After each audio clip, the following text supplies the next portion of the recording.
بانو نے ایک طویل سانس لیتے ہوئے کہا اور کوڑا ایک طرف پھینک دیا۔ اب اس کے چہرے پر واقعی اطمینان کے تاثرات ابھر آئے تھے۔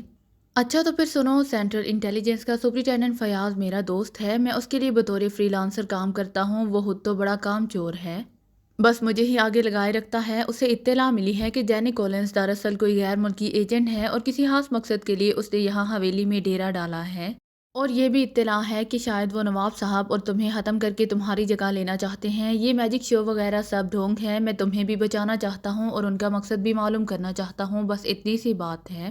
عمران نے کہا، تو اس میں اتنی چکر بازی کی کیا ضرورت ہے؟ میں جینی کو یہاں لے کر آتی ہوں، 2 کوڑے پڑیں گے اور ابھی سب کچھ بتا دے گی۔ بانو نے کہا، یہی کام تم نے میرے ساتھ کر کے دیکھ لیا ہے، میں نے تمہیں کوڑا کھا کے کچھ بتایا ہے کہ وہ بتائے گی، اس طرح نہیں ہوتے یہ کام۔ وہ اگر غیر ملکی ایجنٹ ہے تو پھر یہ کوڑے وغیرہ اس پر کوئی اثر نہیں کریں گے، ہمیں اپنے آپ کو بچانے کے لیے اس کا مقصد تلاش کرنا ہوگا۔ عمران نے اسے سمجھایا، بکواس ہام ہاں کی مصیبت کون مول لے، تم یہیں ٹھہرو، میں اسے یہیں لے کر آتی ہوں۔ بانو نے سر ہلاتے ہوئے جواب دیا، لے کر آنے کی کیا ضرورت ہے، میں خود آ گئی ہوں۔ اچانک جینی کی آواز سنائی دی اور دوسرے لمحے تقریباً بند دروازہ ایک دھماکے سے کھلا اور نواب شہریار خان اچھل کر آگے آئے اور منہ کے بال فرش پر گرنے لگے تھے کہ عمران نے بجلی کی سی تیزی سے آگے بڑھ کر انہیں بازوؤں میں سنبھال لیا۔ ان کے منہ پر ٹیپ لگی ہوئی تھی اور بازو پیچھے کی طرف رسی سے بندھے ہوئے تھے، انہیں دروازے سے دھکا دے کر اندر اچھالا گیا تھا۔ نواب شہریار خان کے بعد جینی اندر داخل ہوئی، اس کے ہاتھ میں ریوالور تھا، جبکہ اس کے بعد اس کے 2 ساتھی تیزی سے اندر داخل ہوئے۔ ان کے ہاتھوں میں ہلکی مشین گنیں تھی، وہ دونوں تیزی سے سائیڈوں میں کھڑے ہو گئے۔ تت تت تت تم، یہ بانو بری طرح بوکھلا گئی، میں خطرے کو پہلے ہی بانپ گئی تھی، مجھے یقین تھا کہ تم اور یہ احمق مل کر کوئی کھیل کھیلو گے، اسی لیے میں نے فوری کارروائی کر ڈالی۔ ویسے ایک بات بتا دوں کہ تمہیں بچانے یہاں کوئی نہیں آئے گا، میرے آدمیوں نے سچویشن کنٹرول کر لی ہے اور چند لمحوں بعد دوسرا نواب یہاں موجود ہوگا، جینی نے اسپاٹ لہجے میں کہا۔ لیکن تم نے ایسا کیوں کیا؟ آخر تمہارا مقصد کیا ہے؟ بانو نے بری طرح ہونٹ کاٹتے ہوئے پوچھا، اس کے چہرے پر اب خوف کی بجائے غصے کے تاثرات ابھر آئے تھے۔ تم نے ابھی مر جانا ہے، اسی لیے اس بات کی اب کوئی اہمیت نہیں ہے کہ مقصد کیا ہے اور کیا نہیں، جینی نے ہونٹ کوڑتے ہوئے کہا۔ مم مگر میرا کیا قصور ہے؟ میں تو بے قصور ہوں، اسی لمحے عمران نے ہکلاتے ہوئے کہا۔ وہ واقعی انتہائی خوفزدہ لگ رہا تھا اور بانو اسے حیرت سے دیکھنے لگی، جیسے اسے یقین نہ رہا ہو کہ عمران موت کو سامنے دیکھ کر اس قدر خوفزدہ بھی ہو سکتا ہے۔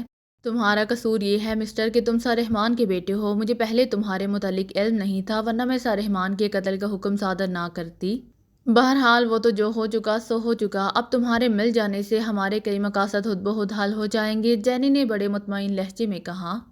کک، کیا ڈیڈی ہلاک ہو چکے ہیں؟ لال، لیکن ابھی تھوڑی دیر پہلے تو نواب صاحب نے فون پر بات کی ہے، کیا کسی شعبدے سے یہاں بیٹھے بیٹھے؟ عمران نے حیرت سے بھرپور لہجے میں کہا۔ میں نے کہا ہے کہ میں نے صرف حکم جاری کیا ہے اور اب ظاہر ہے کہ حکم کی تعمیل میں کچھ وقت تو لگے گا، لیکن اب مجھے اس کی پرواہ نہیں ہے، اب تم سامنے آ گئے ہو، تم سے ہی گزارا ہو سکتا ہے، جینی نے کہا۔ ارے کیا مطلب؟ توبہ توبہ، کیا باپ بیٹا دونوں؟ لا حول ولا قوت، عمران نے بری طرح بوکھلائے ہوئے لہجے میں کہا۔ اسی لمحے دروازے پر نواب شہریار خان نمودار ہوئے اور بانو حیرت سے اپنے قریب کھڑے نواب شہریار خان کو دیکھنے لگی۔ ان دونوں میں سوائے لباس کے اور کوئی فرق نہیں تھا۔ نواب شہریار خان کی آنکھیں بھی حیرت سے پھٹی کی پھٹی رہ گئیں۔ مادام میک اپ ٹھیک ہے؟ آنے والے نے قریب آ کر نواب شہریار خان کے لہجے میں ہی بات کرتے ہوئے جینی سے مخاطب ہو کر کہا۔ گڈ، ٹھیک ہے ڈم، تم نے واقعی بہت اچھا میک اپ کیا ہے۔ روزی کیا کر رہی ہے؟ جینی نے مسکراتے ہوئے پوچھا۔ وہ بھی آ رہی ہے مادام، ڈمپ نے مسکراتے ہوئے کہا۔ اسی لمحے دروازے پر بانو نمودار ہوئی اور اس بار تو بانو کے حلق سے واقعی چیخ نکل گئی۔ آنے والی بالکل اس کی ہم شکل تھی، وہی چہرہ، وہی رنگ روپ، وہی جسم، وہی بال، لیکن لباس مختلف تھا۔ کیا میں حاضر ہو سکتی ہوں میڈم؟ آنے والی نے بانو کے لہجے میں کہا اور جینی اسے دیکھ کر مسکرا دی۔ ٹھیک ہے، بالکل ٹھیک ہے۔ کیوں بانو اور نواب شہریار خان، تمہارے یہ ہم شکل کیسے ہیں؟ جینی نے مسکراتے ہوئے سامنے کھڑی بانو اور نواب شہریار خان سے مخاطب ہو کر کہا۔ نواب شہریار خان کے منہ پر تو ٹیپ چڑھی ہوئی تھی، اسی لیے وہ بھلا کیا جواب دیتے، البتہ بانو جواب دے سکنے کے باوجود خاموش کھڑی رہی۔ لیکن میرا ہم شکل وہ نہیں آیا تاکہ تکون مکمل ہو جائے، سسر، دولہا اور دلہن کی، بانو کی بجائے عمران نے جواب دیتے ہوئے کہا۔ ہمیں تمہارے متعلق علم نہیں تھا، اسی لیے تمہارے لیے مناسب آدمی ہمارے پاس موجود نہیں ہے، البتہ ہم اسے بلوا لیں گے، اس وقت تک تمہاری لاش کو گٹر میں پھینکا نہیں جائے گا جب تک ہمارا آدمی تمہارا روپ نہیں ڈھال لیتا، جینی نے جواب دیا اور عمران بے اختیار ہنسنے لگا۔ اس کا انداز ایسا تھا کہ جیسے جینی کی حماقت پر ہنس رہا ہو۔ اس میں ہنسنے کی کیا بات ہے؟ جینی نے گراتے ہوئے کہا۔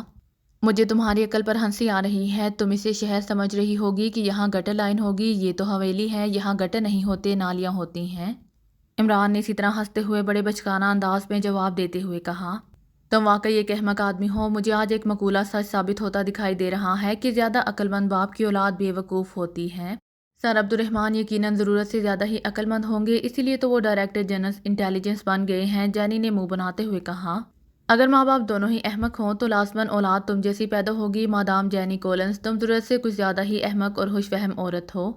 میں تو سمجھتا تھا کہ سوئٹزرلینڈ کی سرکاری ایجنٹ عقل مند ہوگی، لیکن عمران نے اس بار سنجیدہ لہجے میں کہا، کیا کہہ رہے ہو؟ تم نے مجھے سرکاری ایجنٹ کیسے کہہ دیا؟ جینی عمران کا فقرہ سن کر بری طرح چونک پڑی۔ انٹیلیجنس کا فیاض میرا دوست ہے، اس کے پاس تمہاری مکمل فائل ہے، اور یہ بھی بتا دوں کہ تم ڈبل ایجنٹ ہو، بظاہر تم سوئٹزرلینڈ کی سیکرٹ ایجنٹ ہو، لیکن در حقیقت تمہارا تعلق KGB سے ہے۔ عمران نے انکشاف کیا اور جینی یوں آنکھیں پھاڑ کر عمران کو دیکھنے لگے جیسے اچانک اس کی بینائی چلی گئی ہو، اس کا چہرہ حیرت کی شدت سے بگڑ گیا۔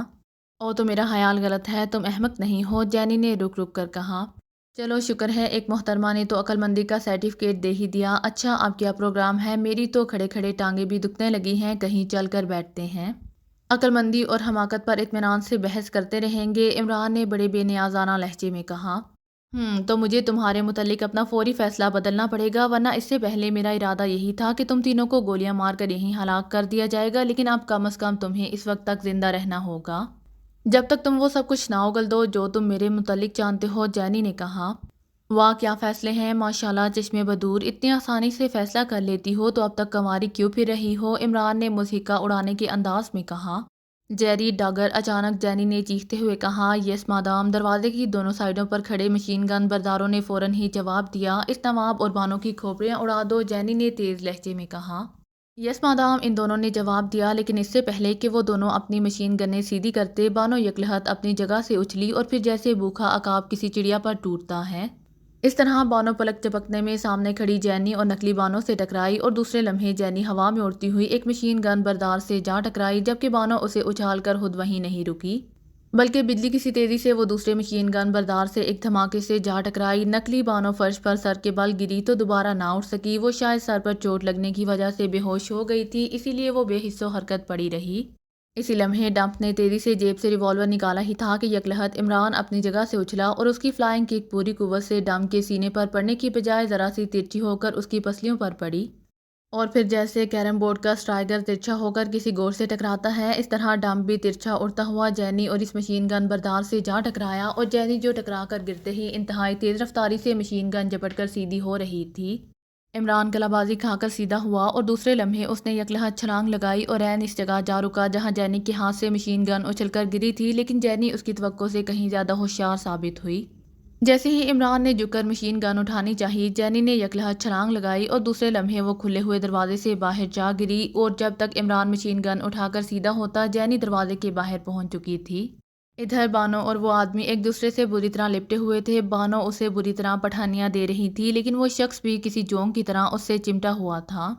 عمران جینی کے پیچھے بھاگنے ہی لگا تھا کہ ڈمپ نے یکلہت اس کے پیروں میں اڑنگی لگائی اور عمران منہ کے بال فرش پر گرنے لگا، لیکن اس نے جلدی سے پہلو بدلا اور دوسرے لمحے ترتراہٹ کی تیز آوازوں کے ساتھ ہی ڈمپ اور اس کے ساتھی جس کی مشین گن عمران کے ہاتھوں میں تھی، گولیوں کی زد میں آ کر بری طرح چیخے اور لٹو کی طرح گھومتے ہوئے فرش پر گر گئے۔ ڈمپ کے ہاتھوں سے ریوالور نیچے گر گیا تھا، عمران نے پہلو بدلتے ہی مشین گن کا فائر کھول دیا، لیکن ڈمپ جس پوزیشن میں گولیوں کا شکار ہوا تھا، اگر عمران کو ایک لمحے کی بھی دیر ہو جاتی تو عمران لازماً اس کے ریوالور کا شکار بن جاتا۔ ان دونوں کے گرتے ہی عمران بجلی کی سی تیزی سے اچھل کر کھڑا ہوا، اسی لمحے دوسرے آدمی کی چیخ سے حال گونج اٹھا اور عمران نے اس کی طرف اٹھی ہوئی مشین گن جھکا لی، کیونکہ اب اس کی ضرورت نہیں رہی تھی۔ وہ آخرکار بانو کے داؤ میں آ کر اپنی گردن تڑوا بیٹھا تھا، اور بانو ہامتے ہوئے اٹھ کھڑی ہوئی۔ اب کمرے میں جینی کے سارے ساتھی فرش پوش ہوئے پڑے تھے، ڈمپ اور اس کا ساتھی عمران کی گولیوں کا شکار ہوئے تھے، جبکہ نکلی بانو سر کے بال نیچے گرنے سے شاید بے ہوش تھی، اور دوسرا مشین گن بردار بانو کے ہاتھوں گردن تڑوائے بیٹھا تھا۔ تم نواب صاحب اور اس نکلی بانو کو سنبھالو، میں اس جینی کو دیکھتا ہوں، عمران نے کہا، اور بجلی کی سی تیزی سے دروازے سے باہر نکل گیا۔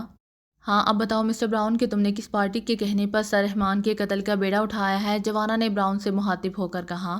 براؤن ایک کرسی پر بیٹھا ہوا تھا، اس کے ہاتھ پشت پر بندھے ہوئے تھے اور پیر کرسی کے پایوں سے باندھ دیے گئے تھے، اور پھر جوزف کا ایک ہی تھپڑ اسے عالم بے ہوشی سے وادی ہوش میں کھینچ لایا تھا۔